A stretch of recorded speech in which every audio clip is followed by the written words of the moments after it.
This is episode 171. It's a special episode where I had a chance to be interviewed on the Who Knew in the Moment podcast. I hope you enjoyed the conversation. Welcome to Alive by Design. My name is Blake Mallen, and we're here to bring you inspiring people, principles, and practices to help you wake up, move toward your meant to, and feel fully alive. Open your mind and let's dive in. Hey guys, before you listen to the podcast, I just wanted to say I really appreciate you being here. If you want to catch these episodes happening live, where you often can ask real-time questions or maybe even get featured on the show, make sure we're connected on Instagram at Blake Mallen and on my Facebook page, facebook.com/BlakeMallen.page, as I'd love to see you there. Love you guys. Stay safe, stay healthy, stay sane, and enjoy the episode. Hello and welcome to another episode of Who Knew in the Moment, the podcast. I'm your host, Phil Friedrich, and today I am honored to have Blake Mallen with me. Blake is a TEDx speaker, has over 1 million views, so go check that out. He's the founder of multiple different companies, and now one of his most recent adventures that he's doing is in the venture capital angel investing world. And one of the things that I think is super interesting that you'll hear a lot throughout his story is he has kind of a phrase and a mantra that is live life for your goals, don't follow the script. And we're going to get into that. So Blake, thanks so much for being on today, brother. Excited to be here, Phil. I appreciate the invite. And I know this is really the first time we've had a chance to meet and connect and learn a little bit about you as well. So, thank you for the time and excited to be here. You betcha. So to kick off your journey and your story, your parents have good jobs, but we would say more like traditional type jobs. So talk a little bit about growing up in that world and seeing one design of what life can be like. Yeah, for sure. So I'm actually in my home office here in Southern California. So I'm in Pacific Palisades. For those of you guys that don't know, that's kind of between Santa Monica and Malibu. But yeah, SoCal native, born and raised. So I grew up about 45 minutes north of here. And I think you and I kind of share a similar background in that our parents were public service. So my mom was a lifelong educator. So most of my childhood growing up, she was a teacher. And then went on to be a counselor and then eventually a principal. And my dad was career law enforcement. And normally when people let that sink in, they're like, a principal and a cop as parents. Yes. But that is the glimpse into my upbringing. And that pretty much sums up traditional, to say the least. Great people, always supportive, learned about hard work, high values, high character. But when it comes to anything outside the box, entrepreneurship, business, a lot of the changes and shifts that are happening today was definitely not in my household or at my dinner table conversations for sure. Yes. Now, something additionally that isn't necessarily unique to you, but it is important, I think, in some life skills that you learn is you had a passion for sports, and baseball was one of them, and water polo as you got older. So talk a little bit about how playing sports and building that competitive bone, if you will, helped you in life there. That's an interesting question. I've never been asked that on a podcast. You've done your homework. I think you must have been an athlete then. You played sports growing up? I did. Yeah. My whole life, and basketball was mine, but I can respect a good baseball and water polo player. Yeah, no, it's interesting. And I smile now because I have two littles. So my daughter Sadie is 4. My son is 7. So they're in the ages now where I'm getting to actually like relive the whole entry into team sports as the dad, right? Yeah. As the dad, and I'm just smiling. Like, so my son, we just, we had our first soccer season. We had our first basketball season. We're in the middle of baseball season right now, and here in the Palisades, like, I mean, it's a thing. Like we showed up, to tryouts at 7 years old, where they had the stopwatch and they were clocking their 50-yard sprint times for my 7-year-old, and I'm not making this up. And it's a blast. I'm smiling because it's the first time I've been asked that question, and now I have a lens of two perspectives, myself and now watching and living and experiencing it through my son. So it's fascinating. And when you end up having kids, it causes a different vantage point right? Or a different perspective point, not just on what they're going through and wanting to be the best, right, in terms of a parent, but it actually, at least for me, it causes me to reflect and go back on my experiences when I was their age through like an entirely different lens, right? Or entirely different set of perspectives. So it's fascinating. But yeah, I grew up playing, I guess, all sports. I feel like, I don't know if this is true. I feel like for my generation, I'm an older millennial. I got a little bit of the gray hair coming in. I'm the gray hair millennial. Older than you, I'm sure. And I feel like, at least I grew up in a suburbia, cul-de-sacs, often quoted as like one of the safest towns in America. I mean, it's pretty white picket fence. Not middle class. I was average middle class, right, workers, but definitely an environment where I feel like we played outside a lot, and it was common to go down to the baseball fields, and play, right, and sports were just a part of growing up, and I feel like that was for everybody. In hindsight, that may not be the case, but yeah, I played baseball age 5 all the way through high school. I played basketball a whole bunch of seasons. I even ran. I was fast when I was a kid. I tried track and running for a while. I then got into swimming because I in Southern California, one of my passions, Phil, is I love to surf. I grew up and shifted surfing. So I got into swimming because I felt my half with my surfing. And then when we got into swimming, well, water polo was just more fun than swimming and chasing walls back and forth. They gave us a ball to play with, and we got to, get some competitive spirit in the water. And, we did it because it made us better surfers and we had some fun. And so, yeah, I played a lot of sports.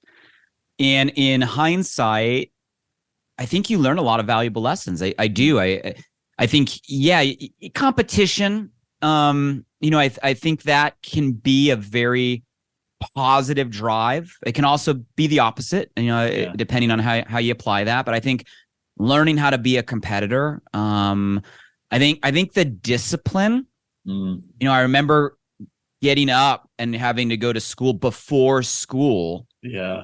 And we wore the Speedos and the funny caps on the water polo team, like putting that on when it was freaking freezing, jumping in the water, right, at early in the morning, and then having to go through the rest of the days, smelling like chlorine, no matter how much we took a shower, it just wouldn't come off. But like over and over and over and over and over again. And I look at the discipline and the habits that got built during those early years, learning what it felt like to win, learning what it felt like to lose, learning how to take feedback and I wouldn't call it criticism, but critiques, right, from coaches in a way that wasn't negative. It wasn't failure. It wasn't like you did something wrong, but from a spirit of better, of improvement, of progress, of growth. I can keep going, and I've never answered that question this way, but I answer that now again because I watch my son entering all of this, and I find myself stepping into that role and like teaching him these principles and watching like the emotion of roller coaster when they win a game as 7-year-olds, and then like the utter defeat and failure when they lose. Yes. And the feedback of when you try to tell them something and they take it personally. So, I mean, I think there's a lot of lessons that come from growing up in a sporting environment, in a team environment, that you do and can apply to not just business, but can apply to life. I feel like more kids these days, and again, it might be a perception, but I see so many parents that are like locking their children into one thing so early, because if they don't play year round this or that and have the personal coaching and the private mentor and go all in, now they're not going to be on the traveling team, year round team, all-star team, this team, that team, and they're not going to get their full ride scholarship to the Division I school and be pro by the time they're 18 type of expectation. Yeah. I feel like a lot of kids might be missing that breadth of experience and breadth of knowledge. Just a personal opinion, but yeah, I don't know if that's what you're looking for, but that's my reflection and kind of what I'm experiencing now, reliving it right here with my kids. I love it. And it's funny that you kind of went through that progression of, man, if you don't start at 7, doing all this and this and this, then you'll never get there. Because similarly in your life, you kind of were told that or felt that about school. Hey, in the younger years, it was like, well, if you don't pass this class with an A, then you won't get into this, and then you won't be able to do honors, and then you won't get into the university. And you talk about that. And so to kind of go through that part of life for you, once again, having a parent that's in education, there's always going to be a very, high standard set in front of you. And you excelled and you hit those standards and probably exceeded them. And that opened up opportunity for you to go to college. But there was also this, I don't know, kind of piece of you that you're like, man, is this really all that there is just kind of hitting this mark? So talk a little bit about the educational side for you, and then the invite that you receive in college for a business opportunity. Yeah, it's interesting. I don't think I'm any different than anybody. And Phil, I say that having been blessed through my endeavors and through, a lot of what I've done in the past to get a chance to travel around the world. I've stood on stages in, I don't know, dozens of countries, hundreds of thousands of people, literally. And I've asked the same question, purely out of curiosity, right? Out of self-reflection on the path that I was on, and like, am I really different? Is this a me thing? Is it an America thing? Is it a world thing? And I've kind of come to the conclusion, and for those of you guys that are listening, you can tell me if I'm aligned and if you agree. We're all given some sort of script. Like we are literally given a script, meaning like a prescription almost for like how to live a successful life. And pretty much everyone I've asked and everywhere in the world, and I talk about this in the TED Talk you mentioned when I got a chance to stand on that red dot, which was a super cool experience, and share something that I was just fascinated by and passionate by. This is what I spoke about, because the script is the same. It's a universal. It's what do you have to do to be happy and successful? Well, age 5, you go to school, study hard, you get good grades, you follow the rules, you keep studying hard, you get good grades, so you get into good college, so you can get better grades. So in many households, you go to more school and get the acronym after your name. So eventually you can get the good high paying job where you want to work hard, you don't call in sick, and you climb that ladder, right? And you meet the right person and fall in love and get married and have 2.2 kids before the age of 35 and buy the house and get the mortgage and keep working hard and save that money. And eventually you retire. Like we have all heard that in various forms. Yes. And been given that like as an expectation or a prescription for like, this is just what you're supposed to do. And I'm just fascinated that script has held for so long through so many generations now, and has transcended geography, culture, language, all over the world. Even though today, if you were to stop most people and say, well, is that true? Yeah. Does that still work? Is that actually the equation that the people that are, forget the most successful and happy and fulfilled, like living life, the people you look to and they're like, that's a person, not a person whose bank account you want. That's a person whose life I want, right? Like the whole package. And is that the script they followed? Was that the mold? And I think most people today in an actual pause moment, like reflection moment, they'll be like, well, no. Yeah. Yet we still propagate the script, right? And we still follow the script, and we're all stuck. It doesn't matter if you're, the boomer listening or the millennial listening or the Gen Z, or like, we're all still operating from the expectation that was given to us when we were like my son Jay's 5, 6, 7, 10, 12. Yeah. We don't realize that we're literally still running off programming that was given to us so long ago. And most people never stop and actually reflect and review and audit it and edit it and update it. So that's definitely the story. And I found myself following that to a T. And I think the moment maybe you're referencing, it was my summer after my freshman year of college or my sophomore year. And I was doing exactly like you said. I was literally just building the resume. Yep. What do I need to do in order to put the right bullet on my resume so when I graduate my university, I can get into the law school? And like, it was literally, that was it. And I was interning for a district attorney. And I was just like super frustrated, super miserable, not having fun, but I was doing it because it's what I thought I was supposed to do. And then I had a mentor in my life that probably sensed that I was just not happy. Yeah. And he just asked a really simple question. He's like, well, why are you doing it? And And that was a big turning point in my life, one of those moments, because I just didn't have an answer. You know, my only answer was, well, isn't this what I'm supposed to do? Wow. And as simple as that may sound, Phil, that awareness, it was like a slap in the face, the punch in the gut. It was wait, am I really dedicating my life? Because that's what time is, right? I mean, it's all I have is like my life to following things for no better reason than someone somewhere sometime told me I was supposed to do this. Mm.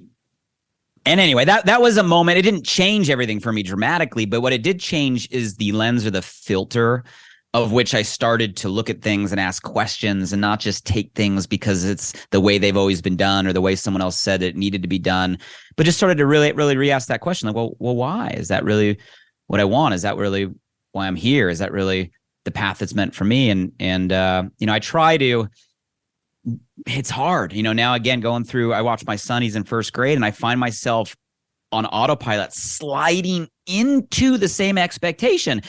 Being the guy that like stood on the TED Talk and talked about and created awareness about, like, this isn't it. Being a guy that like my life is actually a story of the opposite. Yet I find myself doing the same thing by like osmosis. And I got to remind myself, no, right. And it's just interesting. It's fascinating. And I don't think it's a me thing. I think it's a world thing. And I think those that are listening, you can take something for that. Like what script are you following? Who gave it to you? When? Is it the right one? Have you questioned it? Why? And I think those are all the right questions to kind of create the shifts to put you on a path, maybe in a better direction. I love that. And, you know, I think probably the two things I'm sitting here thinking as you're talking about that is, one, you know, that idea of you saw an example and you saw it work relatively well, but did it work for what you wanted, right? Like your parents took a path and they got somewhere, and for them, that might be exactly where they wanted to go. And that's great. But if where I want to go is not that, then I probably shouldn't follow to a T what it is. I think the second thing is, you know, so much right now people talk about, you know, hey, don't worry about the destination, be focused on the journey, right? And I think the thing that gets missed there is the transferableness of what you're learning on the journey, right?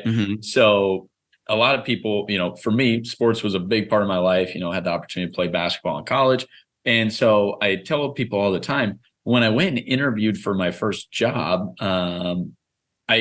I didn't have really any good like work experience, but I could tell them how playing basketball taught me to be a leader, how it helped me, you know, handle confrontation and conflict. And it was like, man, we want to hire this guy.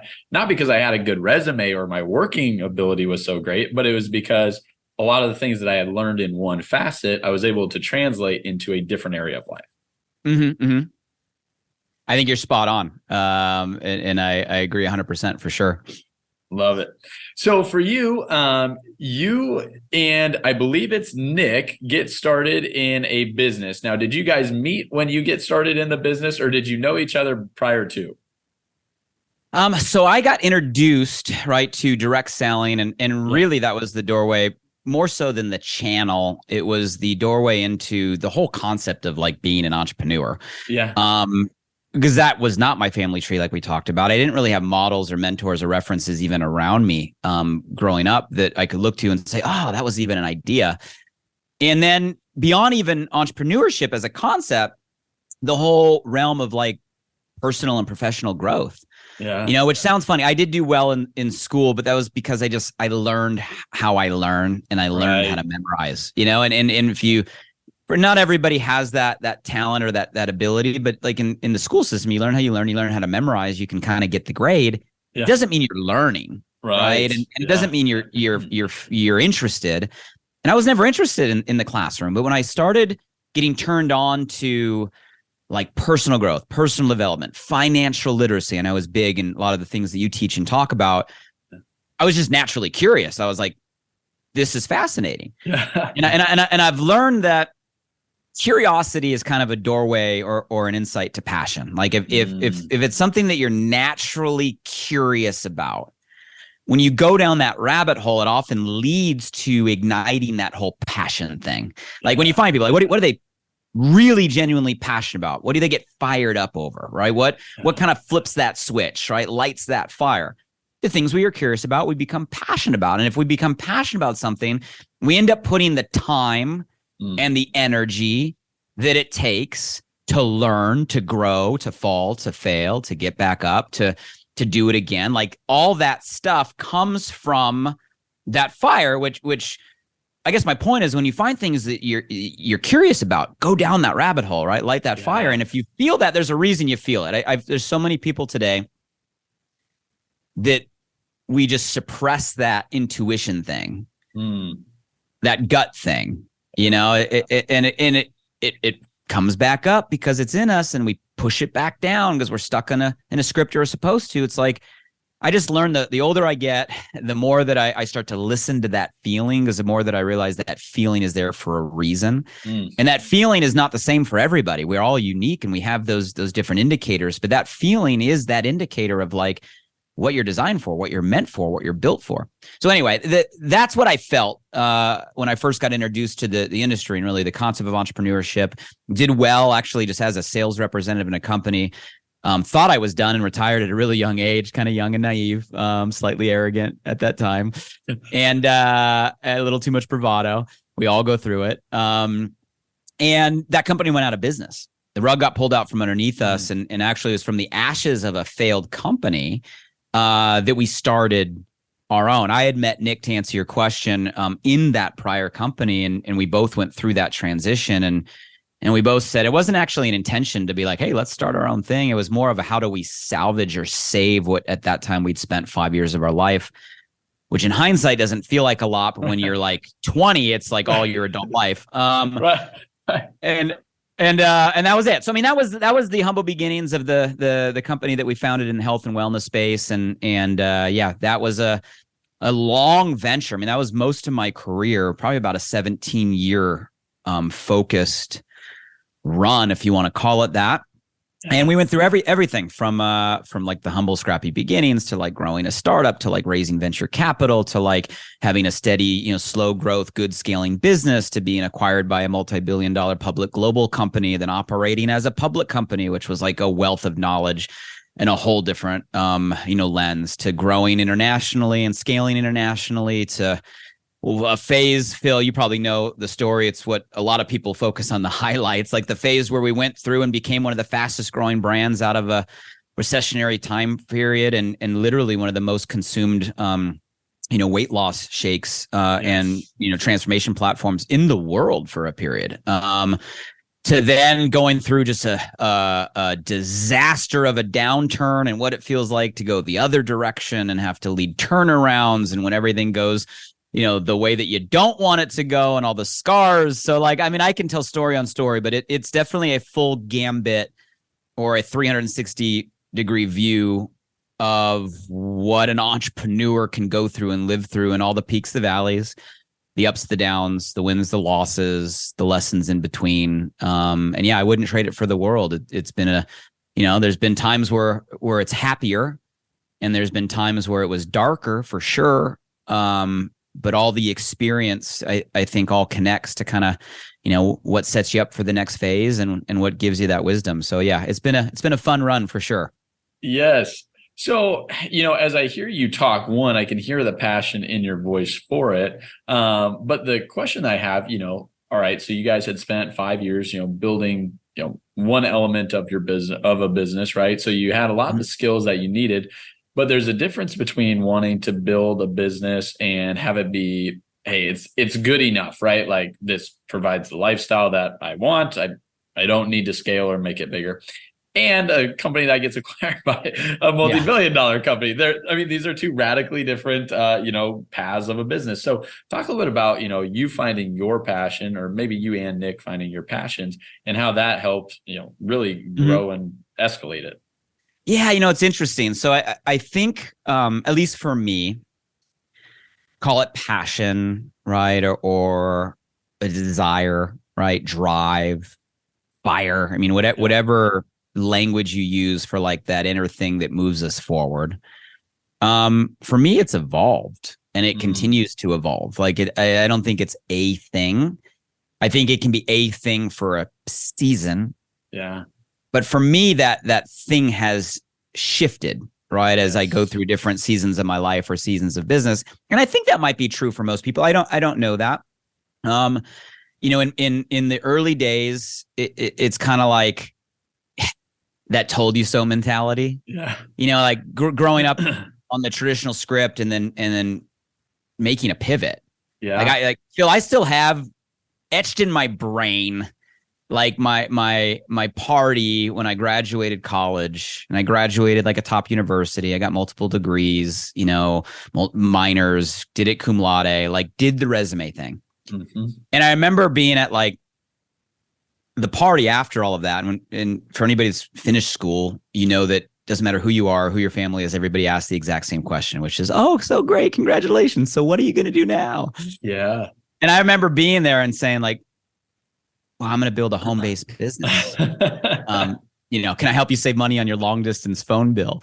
Yeah. And I remember etched in my brain are people's facial responses to this guy is absolutely, you graduated what with what and did what and you're doing what?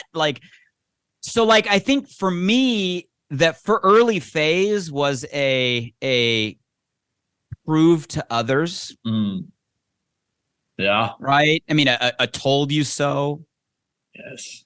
I'm not going to call it a chip because I the chip on the shoulder. I think for a lot of people I worked with, they had a heavy chip on the shoulder. Yeah.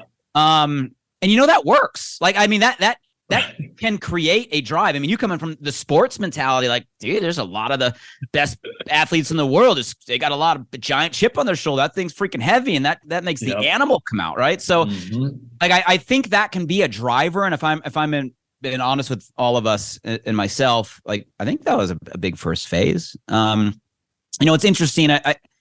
Once you achieve a certain level, that chip becomes lighter.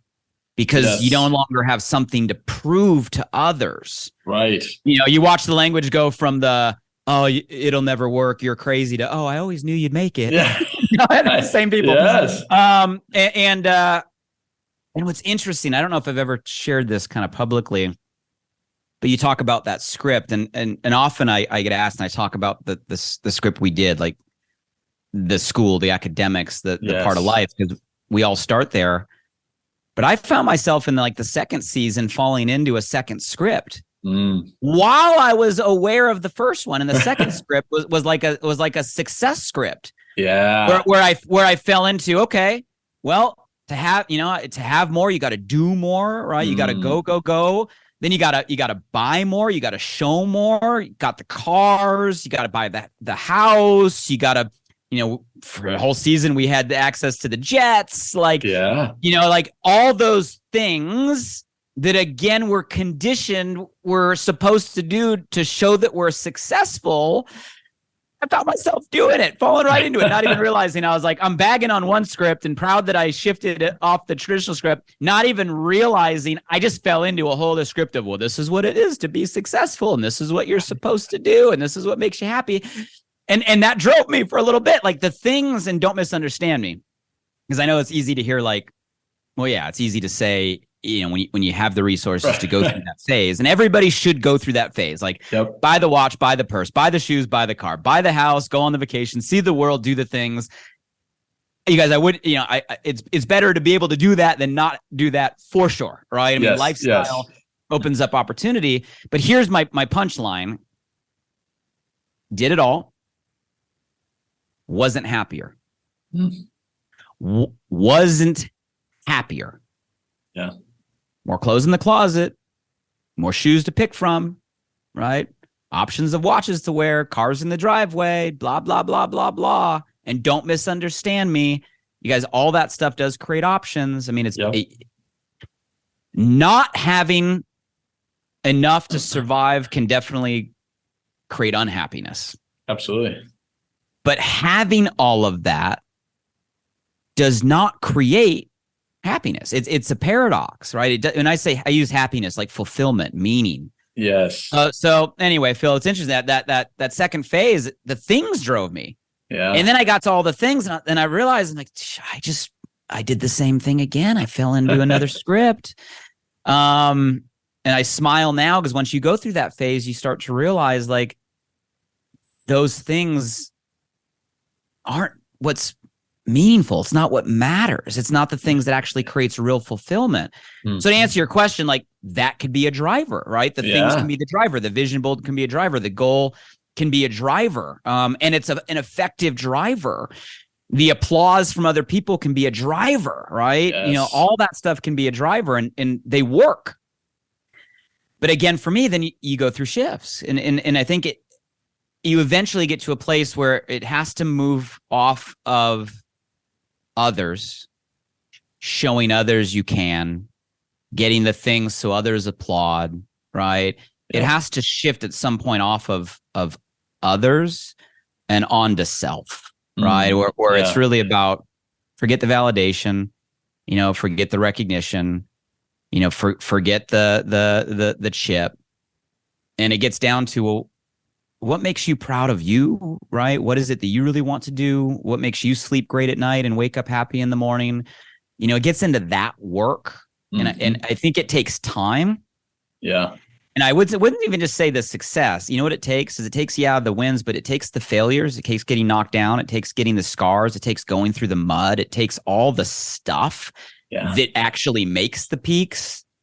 And I think those two things combined create the experience that then unlocks maybe a deeper drive, passion, to use your word, to move forward. And that level it's no longer about what others say. It's about you. And then eventually it becomes, it's not even about you. It's about you knowing what you can do for others in service of others, not for the applause or the recognition or the approval, but in the service and the contribution. And it may sound cheesy and it may sound soft, but like for me, that's the progression of that passion, right? And there's nothing wrong with the phases. So like if you're right now with the chip, like that fuels you, run with it. Like run with it as far and as fast as you can. If the applause, the stage, the accolades, if that drives you, use it as fuel, but just maybe gain a little bit of wisdom from our conversation that at some point there's going to be like another mountain. Yes. And that second mountain or the other mountain isn't going to be about others. It's going to be about self and service. And if you get that, the power there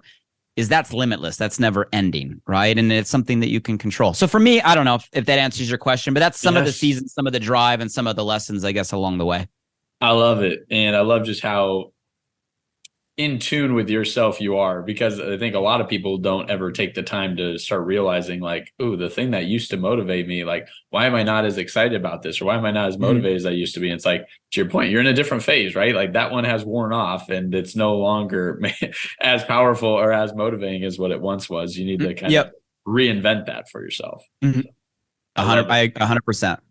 So at some point you decide to go on this mission trip, and when you go on the mission trip, there's a important person that you meet in Mexico. Yeah, I love that you're pulling the moments, you're pulling the dots. So I mean, I think on the professional side, we talked about some of those early moments. The why, the introduction, the people. So yeah, my wife and I will be celebrating 24 years together this year. May will be our 10-year wedding anniversary. The women will do the math on that one quick and be like, yeah, we waited a while, but knew it was the right one. And Karis and I met, when we were 19.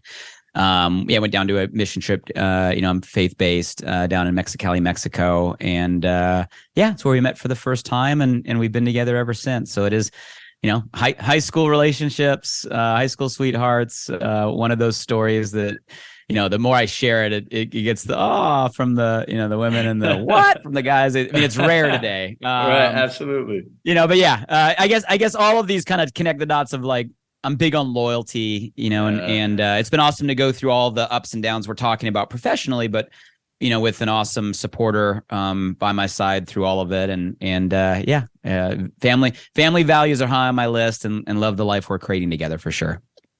So as the buy challenge, takes off. And as that grows, you do get to that point where you're like, I don't know that this is what I'm meant to do long term, or, continue to be owners. So talk a little bit about, selling that. I think for a lot of people, that's a really difficult decision to, make that transition. Cause, in a way it's like a child, right? It's like, man, I started from infancy and I've grown it to what it is. Yeah. It's interesting too. And it's an identity conversation. Yes. And it's so funny because like the me of today would not only maybe makes different decisions, but the overall energy or feeling around what I had during those phases would be just so dramatically different because of, what I've been through since then. But yeah, when we quote unquote sold to a parent billion-dollar public company, the intention, at least my intention, was never to exit. And this might sound super funny because now in business today, right? When you're like a more traditional entrepreneur, and I'm in a lot of the entrepreneurial circles. I'm a part of YPO, and for those of you guys that know the YPO organization, amazing organization. You get a ton of value of it. I'm in the Santa Monica Bay chapter out here, and I'm around just amazing entrepreneurs that are always starting new things. And these are groups of like some of the biggest entrepreneurs and executives and CEOs in the world. And the conversation from the get-go a lot of times is, well, like, this is my plan to exit. Like that, you start a business to build a value to get an exit meaning a liquidity, right? Event, turn it into value. Like that's actually the part of business. Phil, I laugh. Nobody ever taught me that. So like when I'm an entrepreneur, like I didn't know that. Like when I'm building a company, I never in a million years, like that was never the plan. Right. And here I am at 31 years old, and our company at that point was valued at about $970 million. So it was almost $1 billion company I'm leading with my partners I was 31 years old. And we exited, but the point, or at least my intention of that partnership was to go to a new level.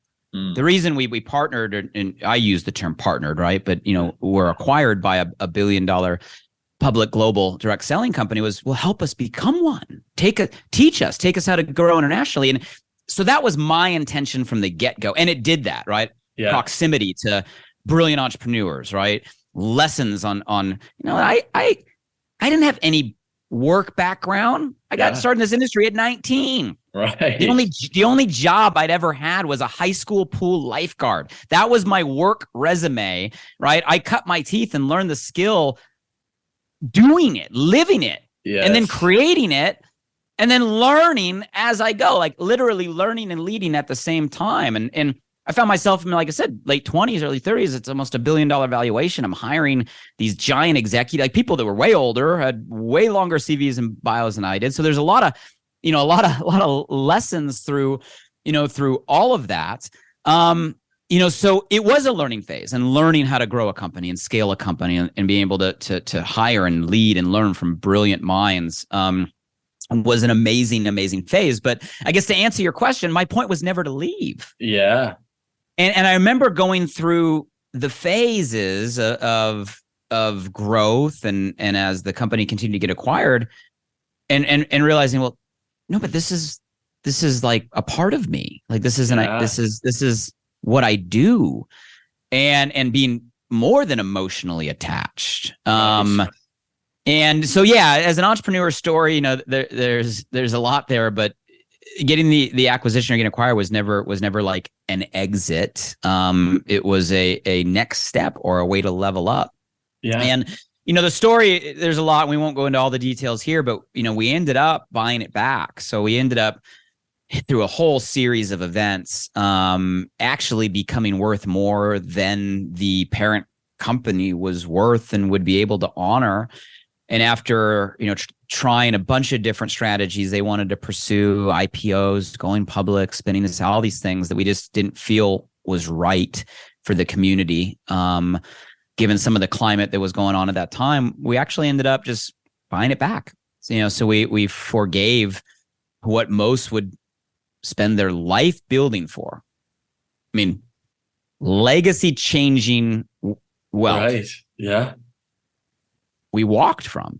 We meaning myself and my partners, we literally walked from out of us saying that wasn't the right move for our community. And if I were to be really honest, Phil, out of us saying too, like, this is our identity. We didn't want to give that up. So anyway, we ended up buying it back and went through a series of events and, a massive downturn, turnaround, rebirth in international markets. And then eventually, actually the brand getting acquired again, which landed me alongside my current partners and in the direction of Prove It and everything that I'm doing. So again, it's an interesting question. I don't spend a lot of time on regret. Like, it's not a word I really entertain in my vocabulary. Yep. Because you can't change it, right? You can learn from things, right? And I'm of the belief that, at least I feel whenever I'm in a scenario, if I'm doing things with the right intention, to me, intention matters. Yeah. And if I'm doing things with the right intention based on the information I have at that time, that's the right decision. That's the right move, and you can't go back and say, well, what if this, what if that, with the benefit of hindsight or things changing. It's just, no, if you do things with the right intention, and right intention means not just for you, but those that rely on you and those that that depend on you. And you do it with the right information. That's the best thing you can do in that moment. That is quote unquote right. And, there's a lot of decisions that had I done differently, the numbers in a bank account would be maybe a lot larger, than they are today. But I don't know that I would trade that for the world, because the lessons and the experience and the things that have gone along the way and the journey, like you say, I think is more priceless. It's taken me a minute to get to that, but I do truly believe that today. So anyway, those are some of the lessons and the learnings through the ups, the downs, the transactions. And I guess it is a kind of a crazy story, because I've actually really only done one thing for 24 years. If you really think about it, I joined a company as a sales rep that went out of business, acquired the assets and founded a company, grew that company, sold that company, bought that company back, rebirthed that company, and then merged that company. So it's been 24 years, different jerseys, different brands, different perspectives, different seasons. But I guess it goes back to that loyalty thing. I've kind of done one thing and reinvented along the way. Bunch of different iterations, but yes, you are mastering it. So now for you, you guys started the #1 venture capital company. Talk a little bit about, what the mission is behind that. And really, once again, I know people that are listening right now are hearing how passionate you are about helping others, serving others. So talk a little bit about, kind of what birthed that and what that's that was really a venture from some of my partners saying, okay, well, we're in a season where we have resources and have some experience. So how do we maybe direct some of those resources and connect with amazing entrepreneurs, as an investment vehicle? I'd say more so than even like the investment vehicle, but along the same spirit. That's why I do what I do every day. Outside of that vehicle and it's what I love. It's why actually we're talking right now. We just met. Yeah. I did some research and some homework. I love what you're doing, what you're bringing to the world. I appreciated the invite. And we're doing this for no other reason other than to add value, and maybe the message lands on the right person at the right moment and it makes a difference in some way. Yes. And that's it. So there is no other intention. And that's kind of what drives a lot of what I do and why I do it. It's a way to, it's not only pay it forward. It's really a way to say, okay, I believe in people. I do believe that people were created for a reason. I believe people have gifts and talents. I also believe a lot of those gifts and talents people are blind to because of the script that they have had around them. And if through experience or sharing a little bit of perspective or just having a relationship, I can just say something or be a part of something that just wakes somebody up, have that aha moment like I had when I was 19, that why moment. Yeah. And then gets them maybe on a path toward their gifts, their talents, right? Their passions, their fuel. And I think that person's going to be better off. I think they're going to be happier and more fulfilled. And a person that is in alignment with what they were created for, not only is going to be a better person, they're going to make a bigger impact. And that impact might be their family or their community or their neighborhood or their school or their team or their company, or they might be a person that changes the world. I don't care how big, but that's definitely the heart of what drives me and why I do what I do every day. And honestly, why we're spending time here together. You bet. Now, this is something that I think, kind of like you commented earlier, thinking about, sports from the point of being a parent instead of being the athlete or the participant.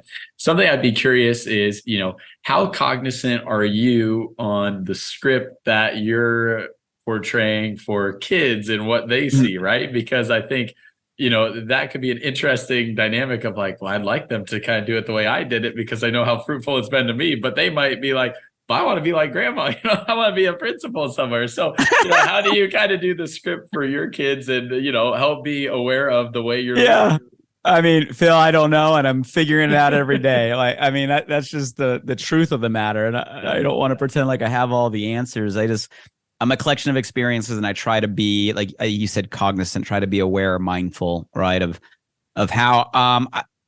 I am of the opinion that, well, a set script may have worked for the past, and you said it, right? I mean, yeah. Let's be direct. Like, it might have worked in our parents' generation. Worked from the definition of, if they followed it, they got the outcome that they expected, right? Yes. And it might have worked for a lot of people. It did work. Yeah. I think, this is just opinion, I think where the world's at today, there is no longer one script. Like, there is just not. There's too much shift going on. There's too much evolution going on. The rate of change and velocity is too fast. I just don't think it works, my personal opinion. So to me, it's not about teaching my son or kids or a future generation like what to do. You and I were taught what to do. Yes. I think today it's about building, the mental health, building the self-awareness, right? Yeah. Building the mindfulness for people to ask their own questions on, like, well, how, and I think even deeper than how, well, why? Why first, then how, then what? To use Simon Sinek's little framework there. I think that's the approach.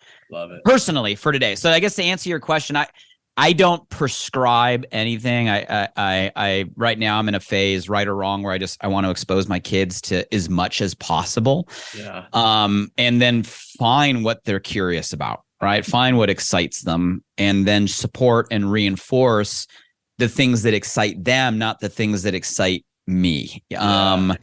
Which is easier said than done, right? As parents, and parenting's a hard thing, and I don't think there is a right or wrong way. And I am not here to claim that I'm, an excellent one. I'm just another one that's doing the best they can with the perspective we have. But that would be, I guess, my philosophy on where I'm at today.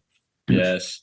Well, Blake, I appreciate you, man. I could keep doing this for the next 9 hours, but there's just no way we can do that. I know you have things to get done, but I just want to say thanks so much for sharing your journey and your story. And, I'm excited to just continue to see all the amazing things you're going to do. And we'll probably have to do this again in like 2 or 3 years and see what other pivotal moments have led to that point in time for you. Phil, I appreciate it. Thanks again for the opportunity. I admire and respect the initiative and the outreach, and not only the invite, but finding people and asking great questions and coming prepared and extracting, hopefully some of those moments they can add value to your listeners, and I look forward to maintaining the relationship and keeping the conversation going. So appreciate the time. Thank you, my man. Hey guys, one last thing. I'm super excited that this new podcast, Alive by Design, just went live. You see, I designed the show to bring you inspired thoughts and fascinating conversations with the world's most impactful people, to provide transformative principles and practices to help you wake up, move toward your meant to, and feel fully alive. And I'd love for you to help me spread the word now. Simply subscribe, rate, and review the podcast on this platform right now. So if I've ever given you value, please do me this personal favor and go subscribe now. And if you found today's episode helpful in any way, make sure you share this with at least one friend today. You have the power right now to change someone's day. So send them a text message with a link to alivebydesign.com, or simply copy and paste the link right from this podcast platform. Who's one person you know right now that you want to see succeed, that you want to see grow, that you want to see feel more alive? Shoot them a text with your largest takeaway from today and be a light in their day. And if you were referred here by a friend, make sure you shoot them a text back and say thank you. I'd love to hear from you directly on what you got from today's podcast. So if you're up for it, drop by my Instagram at Blake Mallen and shoot me a DM. And as always, thank you for showing up. I'm grateful for you, and I hope our time together today in some small way helped you feel a little more alive. Until next time.